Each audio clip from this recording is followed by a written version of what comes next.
foot after the other. It's easy to forget the world's problems when you only focus on your next step. I'm not sure that answered my question. Yeah, it didn't really, that's why. She's trying to be deep when she's not. Flay her! Where am I? Am I supposed to be going inside? Okay, this looks good. Right. Let's wave to our wonderful audience. No, not... Don't say wave. Wave. There we go. Hello, everybody, and welcome to part 10.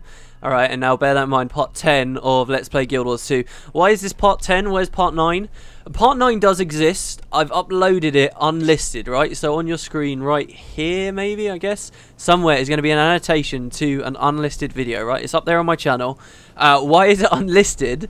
Because we spent, I think it's like a 25-minute video now, right? But all honest to God, alright, and I'm a bit ashamed of this, all we did in 25 minutes is walk from here to here, okay? So I figured, since it didn't have anything to do with the personal story, I thought, look, let's do that as a bit of a bonus, shall we? Maybe this should be part 9 and that could just be a bonus. Yeah, let's do that. Okay, so that's a bonus video, right? Which you can watch if you want, but you don't necessarily have to. All that happened literally was we walked here. I talked about a lot of stuff. We got a skill point and stuff. We reached level 11, and I unlocked traits, which I've just got here. So we're going to go into Beast Mastery here. I explain how the trait system works there, and also we come into this place here and speak to some of the people as a part of this White Mantle cell. Also, we did our little personal story recap. So if you're interested, that's that part, but I thought that was a bit ridiculous. So we're just going to go ahead. This is literally, we were with our Shining Blade friends, and they told us, right, okay, we're going to go and hunt down a White Mantle cell, figure out what this scary guy was. So literally, you've missed nothing of the personal story. All we did was walk here. So yeah, there you go. If you've got 25 minutes to spare, you can watch that. But if not, enjoy coming forward with the personal story. Level 14, right, let's do it. And we're only level 11, so I think this might be the first, I'm calling it here, this might be the first time I die. Because it's only a level 14 quest and we're only level 11, but we shall try. We'll see how good Mike is at keeping us alive. And our Shining Blade friends too, so it should be interesting. Anyway, rending the mantle. Right. Mehid, hello. Oh, am I in a cutscene? No. My forward key's been really weird. Sometimes it doesn't actually let me go forward. It's kind of odd. Let's kill this guy first, shall we? I do love the amount of bleed you get as a ranger. It's quite nice. Okay, right, who do we want to speak to? Are you going to speak to one another together as you did before, or...? No, you're not. Good to see you, Natalie Pine Cove. I sound exactly like Farron. This will be an exciting fight. Are you ready? Yeah, as ready as I'll ever be, or not just yet. Give me a moment. Good to see you, Natalie Pine Cove. Are you prepared to root out a White Mantle cell? Interesting. So this is actually a place that I mentioned that you've probably already seen if you were doing map completion around Queensdale. How can I help? It's actually kind of interesting to play this game and do map completion and alternate maps, and then just do your personal story in your home areas, because it's like you actually do have to go on a bit of an adventure. May the Six watch over you. Ooh, if you're a White Mantle, you wouldn't say that, love. May the Six watch over you. Neither would you. Those guys probably aren't White Mantle. Anyway, right, so lots of innocent people. Let's speak, see what we can do.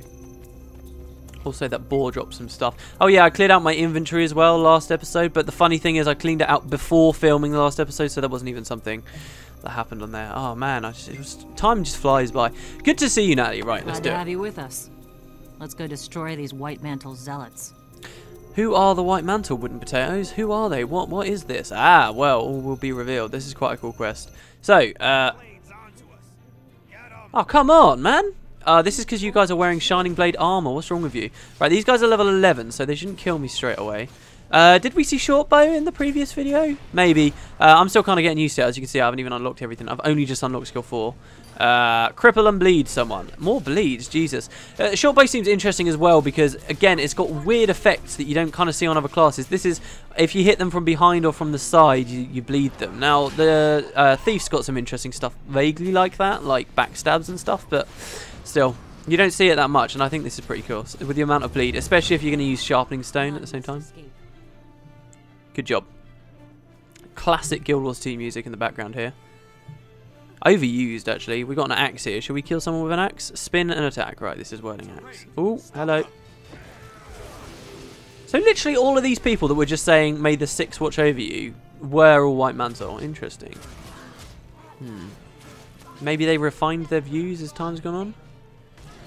Why was there a boar in there? That's pretty crazy. I wonder if I should explain... Oh shit, you hurt. You hurt. Oh, it's because he's level 13. Ow.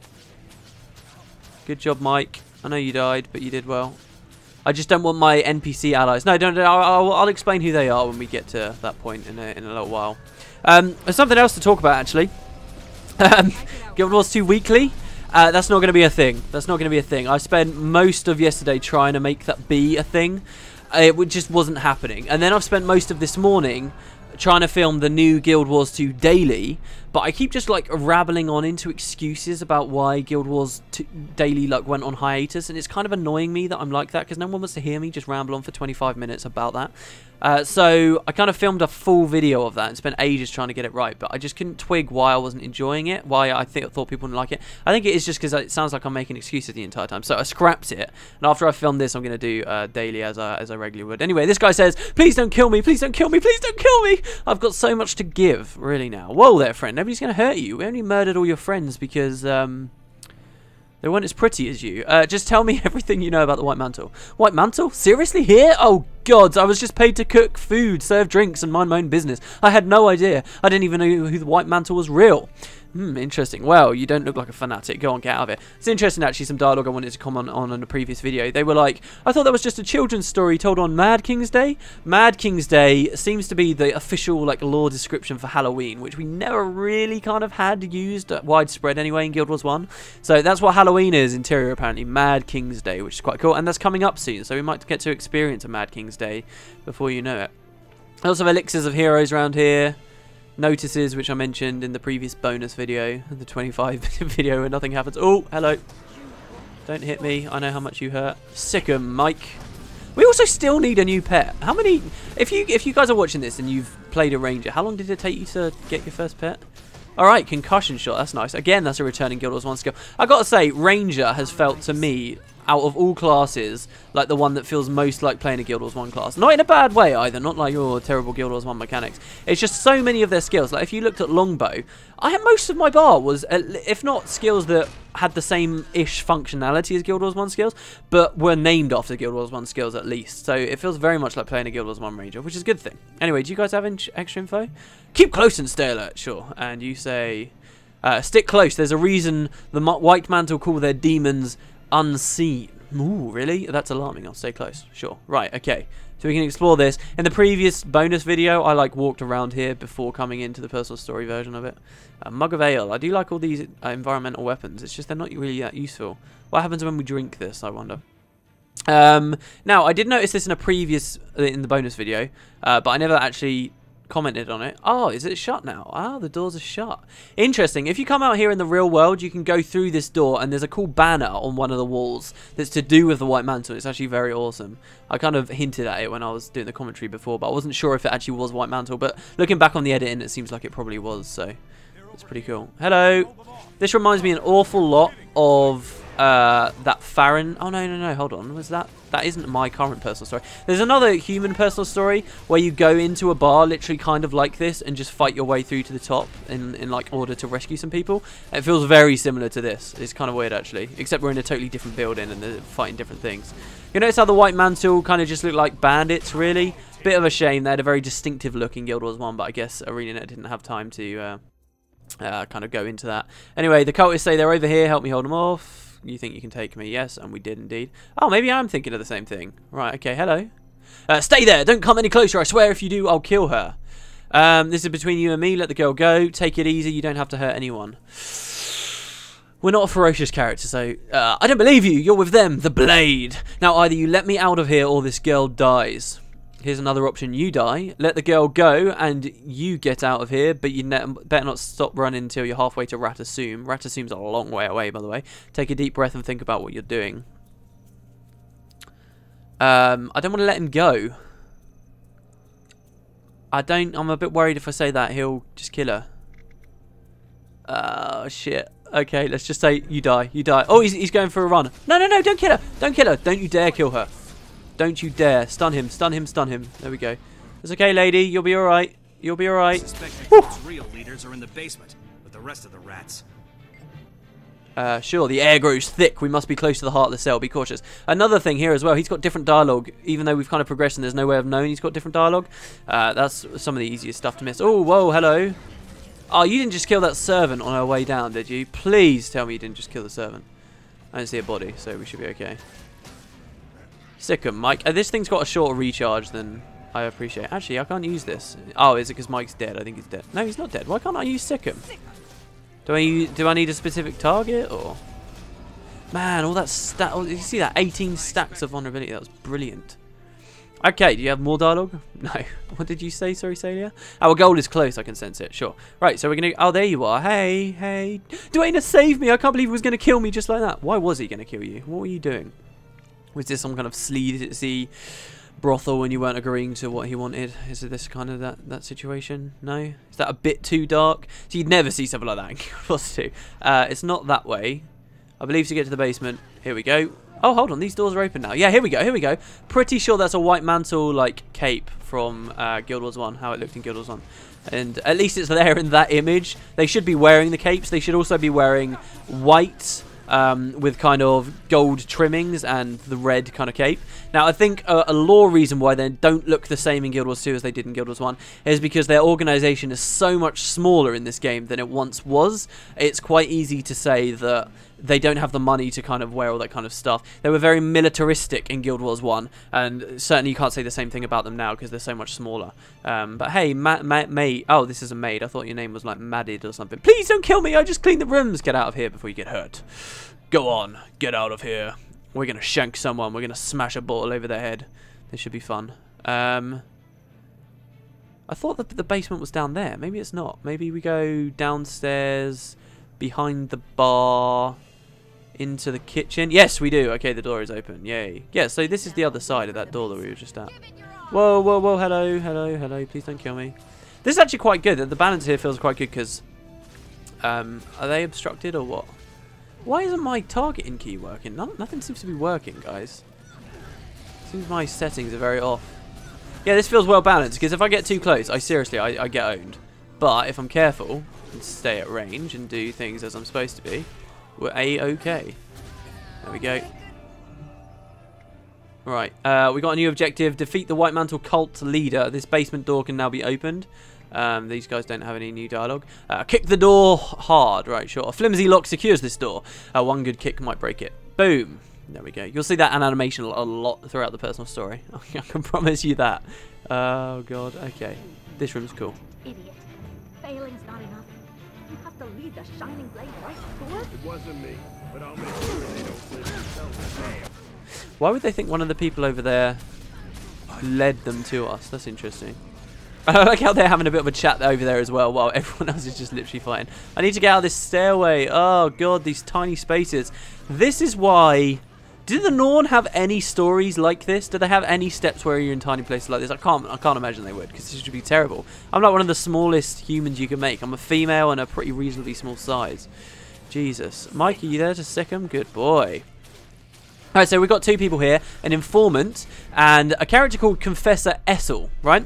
Now, I haven't told you much about the White Mantle, I will in a second, but their leaders in Guild Wars 1 were Confessors. So this is a really nice name. This is obviously an homage back to there. Whether we can really say that we're killing their leader right now would be difficult to say, but the original leader we met of the White Mantle in Guild Wars 1 was known as Confessor Dorian, and in later years of Guild Wars 1... Yeah, we'll search, no problem. In later years of Guild Wars 1, we heard about Confessor Isaiah, and now we had Confessor Essel there, which was quite cool. It was nice to see them kind of retain their naming. Right.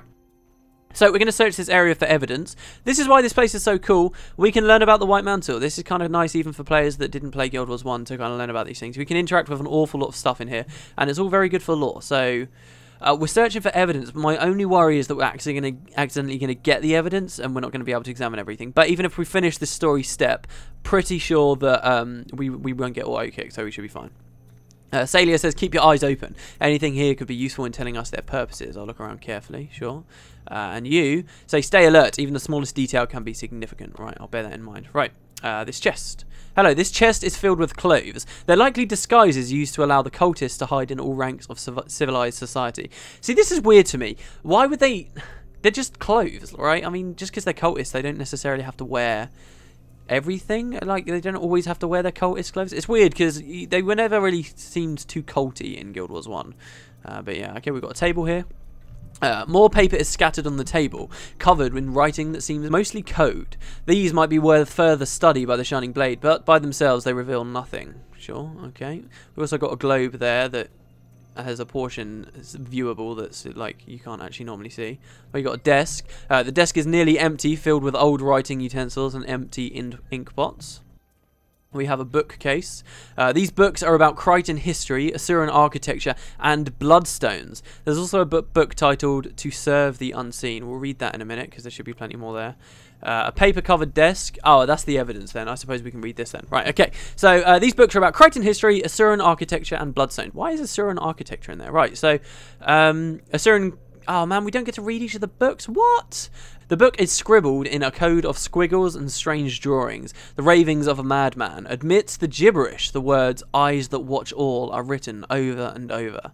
Very interesting. Then we've got a bookcase over here. These books are about Krytan history, Asuran architecture, and blood. Okay, so it's the same thing. So what, do we get a different book each time? Oh, right, okay, so wait, what did we read about before? I'm very slow, guys. You'll have to bear with me. No, not that. The strange book. Well, it doesn't say there's any... Maybe we'll get a different on each. That could have been To Serve the Unseen, we'll see. Written by a madman, eyes that watch all. Okay, read about the history of Kryta. This is what we want. Long ago, Kryta was ruled by the White Mantle, worshippers of unseen gods. The revelation that these creatures were merely demons caused an uprising against them, and the populace, led by the Shining Blade, broke the White Mantle's power. As the White Mantle's power crumbled, Queen Salma rose to the throne of Kryta.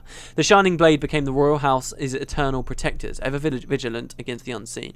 Let me expand on that a little bit. So, this is a very well-known story that you might not be aware of. In Guild Wars 1, we had the Char far to the north, okay? And we had the men of Ascalon, and we had the men of Or, and the men of Kryta, okay? The Char found a way to exploit these three human nations that were warring with one another, and destroyed Ascalon. When they destroyed Ascalon, they began to try and conquer this land. Particularly, they want Ascalon because that was their homelands. But the Char are, and you'll see a lot of players that forget this or don't understand this, but the Char are creatures of war. They care about conquest and dominion, okay? They did, back then, even though they wanted Ascalon back, they also attacked both Kryta and Or. When they attacked Or, the entire nation was sunk to the bottom of the sea, which we'll learn more about later on in the Let's Play. When they attacked Kryta, the king fled. This is what I was talking about before. He ran away from his throne. And the only reason Krytan survived the Char invasion was because of the White Mantle. The White Mantle were, in many ways, the good guys. A man named Saul D'Alessio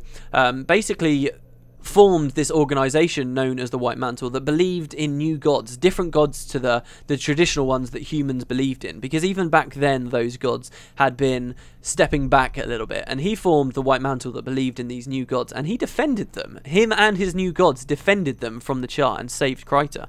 However, in the years that followed, Saul mysteriously disappeared, and in the years that followed, those people became very corrupt. The White Mantle that he'd formed became corrupt. They became what are now known as cultists, and they began to oppress people that lived there. Further, we found that the gods that had defended the Krytans actually weren't very good. They were known as the Massar, and throughout Guild Wars 1, actually most of the plot was destroying the Massar and killing the Massar. I did a short series of videos about that specific story that will be expanded in the future. But basically, that's what happened, and in Guild Wars 1, you helped Salma, as it reads here. Long ago, Kryta was ruled by the White Mantle because they'd saved them from the Char, who worshipped these unseen gods. They found out that the gods were pretty much evil, and Salma, along with you and the Shining Blade, retook the land. So it's very fitting that here, 250 years later, it's us with the Shining Blade once again dealing with the threat of the White Mantle, because it was always this fight between Shining Blade and Mantle. And as I mentioned before, we were Shining Blade in Guild Wars 1. That's kind of what we were. So that's what makes this quest kind of so cool. That's a bit of a recap on exactly who the White Mantle are, and now you're pretty much up to date now. There's a lot more to it, but I mean, then we may as well just play Guild Wars 1 to learn about all that stuff. This book is about Asuran architecture. The book is full of arcane equations that make no sense, or maybe you're holding it upside down. Why is there a book of Asuran like architecture and stuff here? That's because these gods that the White Mantle found, these Masat, the Asura, when they came to the surface of this planet after being driven to the surface of this planet by one of the Elder Dragons, they inhabited old Masat ruins that were on the Tarnished coast. In fact, Ratasum, this is where the Asura are from, one of the races of this game. That is an anagram for Masat. You can spell the word Masat out of that. So it's very fitting that there's some link here between the Masat and the Asura. And why is that? Well, I just wish we could read this book here. It's full of arcane equations, but Asuran architecture, once again, is being linked to the Masat, and that's a hint then again towards that. Very interesting. Now, this book here is about the Bloodstones. So that mysterious book is To Serve the Unseen. This one's about the Bloodstones. The book describes about how the gods of Tyria imbued the Bloodstone with magic and then broke it into pieces. Who controls a Bloodstone controls magic itself. The Bloodstones are an enigma, essentially, of Guild Wars lore. It's to do with how magic works and how it's imbued to characters. Now, right at the end of the game, at the very end, we will learn some pretty fascinating stuff about the Bloodstones. So just be aware that they're there. Bloodstones are to do with the way magic works in Tyria. The gods were very much to do with the human gods and so forth. In Guild Wars 1, why is there a bookcase about the Bloodstones here with the White Mantle? That's because in Guild Wars 1, again, the gods, these Masat that the White Mantle began to worship, the Masat that had saved the Krytans from the Char invasion, they had been sacrificing innocents on the Bloodstones. They'd been ordered for this to happen, essentially to save their own race from their own utter destruction. And there are different ways you can look at that story. You can say that perhaps the Masat were good after all, or what, but the Masat certainly as a race, and then therefore the White Mantle who worship them by extension, they seem to know a fair bit about the Bloodstones, because in Guild Wars 1 we saw the Masat were playing a lot with them. So anyway, this is a very brief crash course. There's a lot to go on. I'm sorry if I haven't explained it too well. It's hard sometimes. You know a lot of stuff, but it's hard to kind of word it all. But there you go. So that's a bit of a crash course on the White Mantle. Pretty cool. And apparently they're still reasonably active in Guild Wars 2. The Masat, though, however, seem to still be disappeared or defeated as we had left them in Guild Wars 1, as far as we can see anyway. So to the paper-covered desk. At this desk is a handwritten letter with a list of names, some that you recognise, including your own. Alright, take this letter to show to Salia and Mehid. What have we found? Hey, I found something. A list of names. Captain Thackeray, Countess Anise, a few others. Here's my name, with a description. Hero of Shaymore. Child of the Queen's spies? Grant's teeth, it's a list of targets. Every name on here is one of the Queen's allies. If they manage to take out all of these people... We won't let that happen. But first I have to warn Captain Thackeray. I can't let him face this danger alone. He may even be able to help us. You're right. Anise won't like us sharing information so recklessly. But this is an emergency. We'll meet you at Captain Thackeray's office. Stay safe. Don't forget, Anise is in charge of the Shining Blade, so she's in charge of these guys here. And that's why they obviously report to her. So yeah, why are we on a list of such high-profile names? Child of the Queen's spies. Interesting. Queen's spies, it said there, by the way, didn't it? Not kings, queens. Bravely done, Natalie. Mehid and I will take the initiative upstairs back to Divinity's Reach for questioning. Wait, what? The initiate upstairs back to the... Oh, right. Wait, are we talking about the paper? For questioning. What? I've lost the plot here. This is crazy. What? That makes no sense, surely. Mehid and I will take the initiate upstairs back to Divinity's Reach for questioning. You're an excellent negotiator. What? Is this some old quest dialogue or something? Am I missing something? Am I too stupid here? We haven't questioned anyone. And there's no one to take back upstairs. Except maybe that guy at the bar, but he's not an initiate. That's very curious. What about you, Mehid? What do you have to say? He says, "Ha! We'll finish gathering evidence and meet you at the Seraph office back in Divinity's Reach. This is going to be a major development in the case. Sure. What should we do now? Now we take this evidence to Countess Anise, the leader of the Shining Blade. She'll direct our next mission. I look forward to hearing where this leads. Sure. Those cultists were fanatics. Are all followers of the White Mantle like that? Not all of them. Sadly, many didn't even know they are being manipulated by the Mantle. As Countess Anise reminded us, only the leaders know the truth. And that's true. They oppressed the Krytan populace. Many people joined the White Mantle. We, in Guild Wars 1, joined the White Mantle. But when we learned what they were truly doing, the people high up, that's when we broke away from the cause. And that's kind of why the Shining Blade exists. The Shining Shining Blade originally existed as a guerrilla-like faction to fight the White Mantle out and restore the royal line to the throne of Kryta. That's why they exist. That's how they came into being. This is sad, but the Countess is probably right. Are you going to see her now? Yes, Countess Anise is more than the Queen's handmaiden. She is the leader of the Shining Blade. Yes, okay, you've said that to me in many different ways. Very weird dialogue there about the initiative. That is weird, the initiative, but fine, whatever. There you go, guys. And if I have been retarded about that, let me know, but I don't think I have. I tend to miss the most blatant stuff in the LP. Oh well. Right, well, as you can see, though, we haven't actually finished this step fully. We haven't got, like, a ding or anything, so we'll go speak to the Queen. Back at Divinity's Reach already. I didn't think it was going to be so quick, but hey, there you go. Not complaining.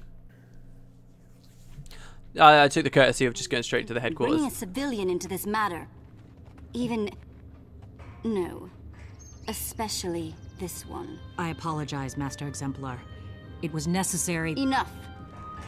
There are more urgent matters at hand. We will discuss this matter later.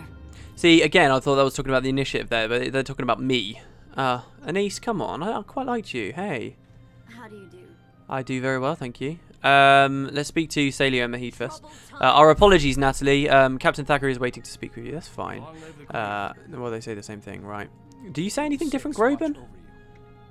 I don't think he does, no. Oh, Anise does have dialogue now. Hello, my dear. I see that the two of my exemplars have taken a liking to you. Most intriguing. I'd inquire further, but Captain Thackeray is waiting. You should speak with him first, sure. What do you know about my parents?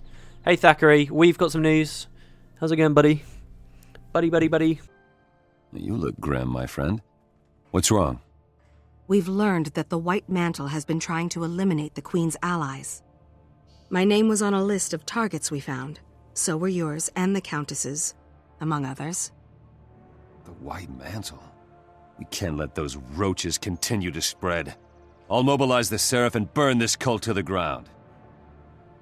Logan, no. You've been fighting centaurs for too long.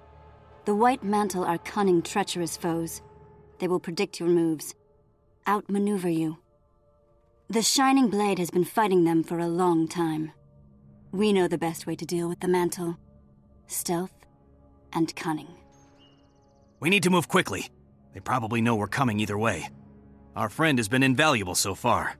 Perhaps the hero of Shaymore can offer some insight here. Agreed. So, my friend, the choice is yours. Stealth or strength? Oh, the hero of Gw2 knows all, of course. Well, I'm actually going to leave this one up to you guys. I did want to do this a bit more in the LP, and it will going forward. Let's review our options here. Anise says, I propose we ambush the White Mantle. We send an important official to patrol Blackroot Cut near one of the White Mantle's main hideouts. When they attack our bait, we wipe them out. And what's your plan, Captain? A direct attack. Take some Seraph with us to Nashar's heels, attack one of the White Mantle's strongholds near there, and raise the place to the ground. Simple, violent, and effective. Who do you want to go with, guys? We've done a bit of both of these characters. It's totally up to you. I'll leave that for you. Leave a comment in the description what? Leave a comment in the comments section if you do somehow get into my descriptions. Let me know how you do that. But yeah, so let me know, guys. This should be interesting, and I will see you next time for another video. And daily, probably tomorrow is probably the best way for me to start doing that. So yeah, thanks very much, and I'll see you next time. And there's Mike's arse waving goodbye too. Lovely. We need